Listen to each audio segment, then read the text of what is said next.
ఏ చంద్రలేఖ, ఏమండి, ఈవిడే డాక్టర్ భవానీ గారి అసిస్టెంట్. నా పేరు కిరణ్, పోలీస్ ఆఫీసర్ని. నువ్వు డాక్టర్ భవానీ గారి దగ్గర ఎంతకాలం పనిచేశావు? 3 సంవత్సరాలండి. ఆవిడ చనిపోయేంత వరకు ఆవిడ దగ్గరే పనిచేశాను. ఆవిడ ఎలా చనిపోయారు? ఆత్మహత్య అని అంటారండి. అంటే నువ్వనుకోవటం లేదా? ఇతన్ని ఎప్పుడైనా చూసావా? ఈ వ్యక్తి గురించి సమాచారం గాని వివరాలు గాని తెలిసిన వారు దయచేసి కింది నంబర్ కు ఫోన్ చేసి సమాచారం అందించగలరు. Phone number 040. హలో ఎస్టీఎఫ్, మీరు టీవీలో చూపించే మనిషి గురించి ఫోన్ చేస్తున్నాను. అతను మీకు తెలుసా? బాగా తెలుసు. ఇంకేమన్నా ఐడెంటిఫికేషన్ డీటెయిల్స్ చెప్పగలరా? అతని గొంతు మీద 6 అంగుళాల కత్తిగాటుంటుంది. రాఘవ, ఎస్టీఎఫ్. చెప్పండి. నా పేరు విశ్వనాథ్. నేను డాక్టర్ సెబాస్టియన్ గారి పర్సనల్ అసిస్టెంట్ని. సుమారు 14 ఏళ్ల క్రితం మేం ఒక ట్రైబల్ క్యాంప్ నుంచి తిరిగి వస్తుండగా మాకు కొన ఊపిరితో ఉన్న ఒక అబ్బాయి దొరికాడు. ఆ అబ్బాయి ప్రాణాన్ని డాక్టర్ గారు కాపాడారు. కొన్నాళ్లకి అతని గొంతు మీద గాయం మానింది, కానీ అతని మనసులో మానని గాయాలు చాలా ఉన్నాయనిపించింది. ఎవరితోనూ మాట్లాడేవాడు కాదు. అతనెవరు, అతనికి అంత ఘోరం ఎవరు చేశారో తెలుసుకోవాలని డాక్టర్ గారు నేను చాలాసార్లు ట్రై చేశాం. కానీ అతని గురించి కానీ అతని గతం గురించి కానీ నోరు మెదిపేవాడు కాదు. బహుశా డాక్టర్ గారు తలుచుకునుంటే ఆయన తెలుసుకుని ఉండొచ్చేమో. కానీ ఆ కుర్రాడికి ఇష్టం లేకుండా అతని గురించి తెలుసుకోవడం డాక్టర్ గారు కూడా ఇష్టపడలేదు.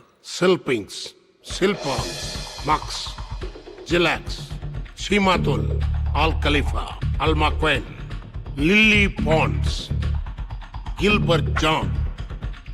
ఆకాశంలో ఎగిరే పక్షికి నేల కూలతామని భయం ఎలా ఉండదు, అలాగే విమానంలో ఎగిరి నీకు నేల కూలతామనే భయం ఉండదు.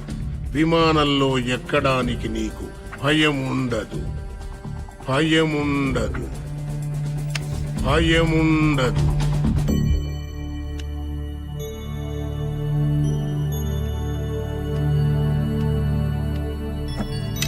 విమానంలో ఎక్కడానికి నీకు భయం ఉండదు. విమానంలో ఎక్కడానికి నీకు భయం ఉండదు. విమానంలో ఎక్కడ. ఇది మనిషికి తెలిసిన ఒక మహత్తరమైన విద్య. దీంతో మనిషికున్న ఎన్నో భయాలు, బలహీనతలు, రుగ్మతల్ని పోగొట్టవచ్చు. చేద్దామనుకుని చేయలేనివి కానీ, చెయ్యటానికి భయపడేవి కానీ ఏ మనిషితోనైనా ఎలాంటి పనైనా చేయించవచ్చు. నేర్చుకుంటావా? ఏమిటా విద్య? వశీకరణం, హిప్నాటిజం. మందులకు తగ్గని మానసిక వ్యాధులకి హిప్నోథెరపీ ద్వారా ట్రీట్మెంట్ ఇచ్చే స్పెషలిస్ట్ డాక్టర్ సెబాస్టియన్ గారు. సెల్పింగ్స్, సెల్పింగ్స్, సెల్పాంగ్స్, సెల్పాంగ్స్, మక్స్, మక్స్, జిలాక్స్, జిలాక్స్, షిమాతుల్, షిమాతుల్, అల్ ఖలీఫా, అల్ ఖలీఫా, అల్మక్వైన్, అల్మక్వైన్, lily ponds, Gilbert John, Gilbert John, సెల్పింగ్స్, సెల్పింగ్స్, సెల్పాంగ్స్, సెల్పాంగ్స్, మక్స్, మక్స్, జిలాక్స్, జిలాక్స్, షిమాతుల్, షిమాతుల్, అల్ ఖలీఫా, అల్మక్వైన్, లిల్లీ పాండ్, గిల్బర్ట్ జాన్, అల్మక్వైన్, గిల్బర్ట్ జాన్. ఈ విద్యతో మానవ జాతికి ఎంత మేలు చెయ్యొచ్చో అంతే కీడు కూడా చెయ్యొచ్చు. ఒక గొప్ప విద్య నేర్చుకున్న మనిషికి గొప్ప సంస్కారం కూడా ఉండాలి. గుర్తుంచుకో.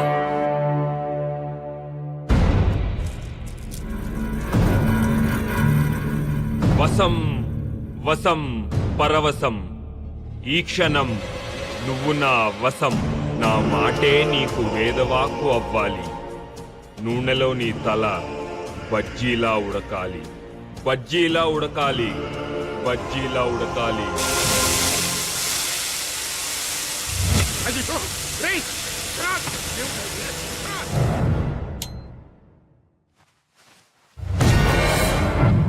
ఆ రోజు ఇంట్లోంచి పారిపోయినవాడు మాకు మళ్లీ కనపడలేదు. డాక్టర్ గారు చాలా రోజులు అతని కోసం వెతికించారు. ఆ తర్వాత కొన్నాళ్లకి డాక్టర్ గారు చనిపోయారు.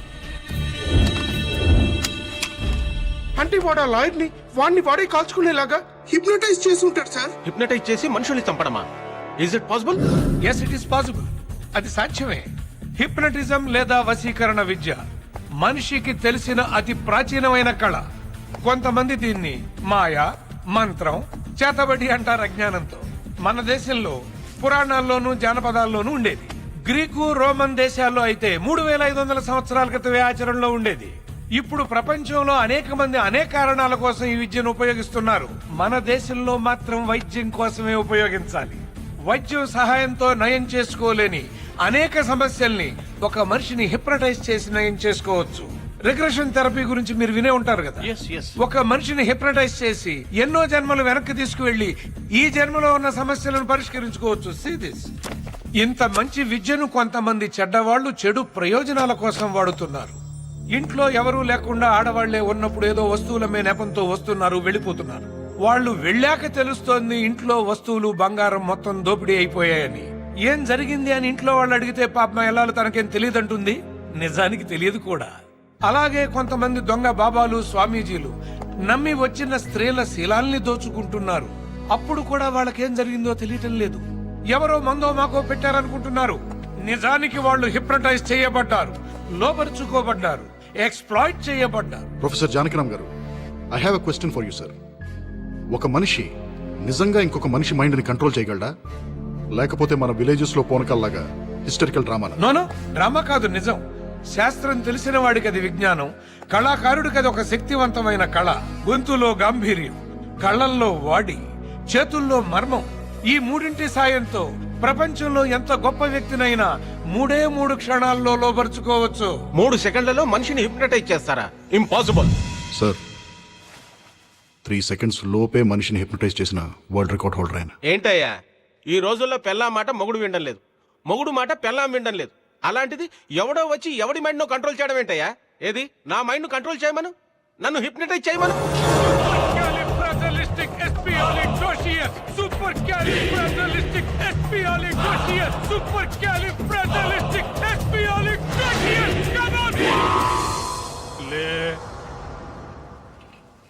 నీ పేరు శ్రీదేవి. నీ పేరేంటి? శ్రీదేవి.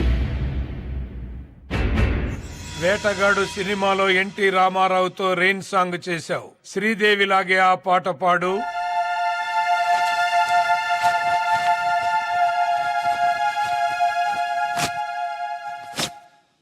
ఆకు చాటు పిందె తడిసే ఢచ్చాన్ ఢచ్చాన్ ఢచ్చాండా, కోకమాటు పిల్ల తడిసే ఢచ్చాన్ ఢచ్చాన్ ఢచ్చాండా.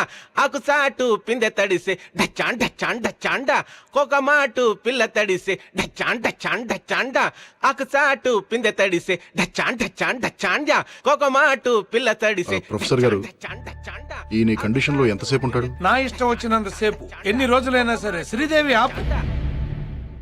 నేను కావాలనుకుంటే అతన్ని శ్రీదేవిగా మారిపోయి రోజు ఇదే టైంకి ఇలాగే పాడమంటే ఇలాగే పాడతాడు. నేను ఇక్కడున్నా లేకపోయినా సరే. జస్ట్ నా కమెంట్ చాలు. ఈ హిప్నోటిక్ స్టేట్ నుంచి బయటకు వచ్చిన తర్వాత తనకేం జరిగిందో గుర్తుంటుందా? నేను కోరుకుంటే వశీకరణం చేసిన మనిషి మాటే అతనికి వేదం. It is called suggestive hypnotism. వాళ్ళ మెంటల్ స్ట్రెంగ్త్ ను బట్టి వశీకరణ గురైనప్పుడు వాళ్ళు చేసిన పనులు గుర్తుకు రావచ్చు, రాకపోవచ్చు. మా కస్టడీలో ఉన్న క్రిమినల్ ని మేము ఎంత కొట్టినా అతనికి నొప్పి తెలియట్లేదు. మోస్ట్ పవర్ఫుల్ నార్కో డ్రగ్ ఇచ్చినా మాకు కావాల్సింది ఏమీ చెప్పట్లేదు. అతను ఏం చెప్పాలనుకుంటున్నాడో అదే చెప్తున్నాడు. మరి దీన్ని ఎలా ఎక్స్ప్లెయిన్ చేస్తారు? Self hypnosis. మీరు కొట్టే దెబ్బల నొప్పి తెలియకుండా తనే హిప్నటైజ్ చేసుకుని ఉంటాడు. మీరిచ్చిన నార్కో డ్రగ్స్ కూడా పనిచేయకపోవడానికి బహుశా అదే కారణమేమో. సరే, కాసేపు మీరు చెప్పే థియరీ కరెక్టే అనుకుందాం. కానీ వాడిని సెల్లో కలవటానికి వచ్చిన లాయర్ ఆత్మహత్య చేసుకున్నాడు. అది ఆత్మహత్య కాదు, వశీకరణ హత్య. ఎలా సాధ్యం అనుకుంటున్నారా? అమ్మా శ్రీదేవి, నీ ఎదురుగా ఉన్న ఆ కత్తి తీసుకో.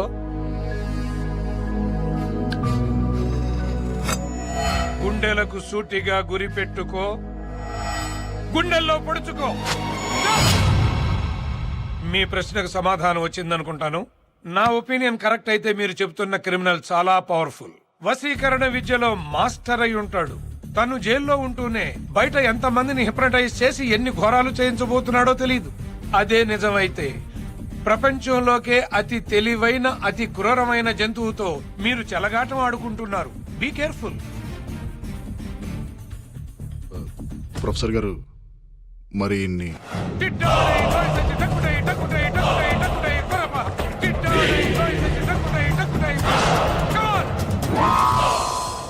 ఏంటిది? ఏం జరిగింది? మీరు కాసేపు శ్రీదేవిగా మారారు. వాట్? మేమందరం తలా ఒక ముద్దు పెట్టుకున్నాం. ఓ షట్ అప్. డాక్టర్ గారు